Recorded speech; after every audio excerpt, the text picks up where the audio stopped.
So here we are at the Create Job screen. We've got our job information located here up at the top and our quick navigation menu guiding us through all of the steps in creating a job. And we've got little helpful information in our little tiny question marks. So we got help text located all throughout the software to guide you in case you have some questions or you feel a little lost. So that's okay. We got you. We got you covered with our little tool tips. So what you want to do first is you want to give your job a name and select your induction date on the calendar, your mailing date. So let's just say we're going to do that on the 20th.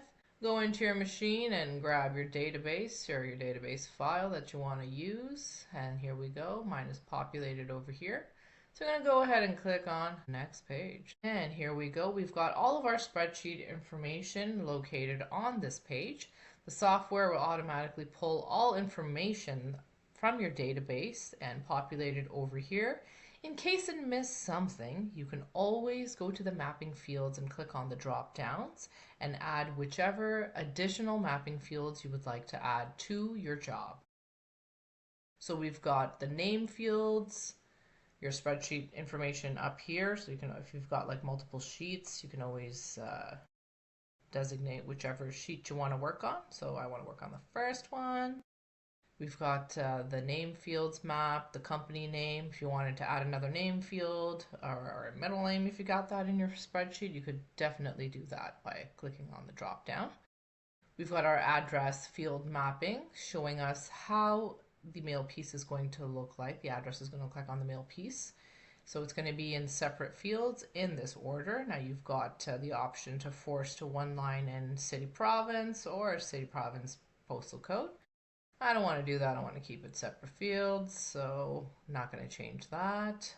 Of course, we've got a language indicator field over here. Now if you've got a language indicator in your database, you can make that selection down here. If not, it's totally optional. And you can choose your report language and of course in which format you'd like to export your job. Maybe I want to export it in Excel, so I can go ahead and make that selection. If everything looks great, you can go ahead and click next page. Now here we are at the perform correction page. If you'd like to perform correction, just give that a little tick over here. Now it was automatically ticked for me, but if and for some reason you didn't want to tick that, then you could do that.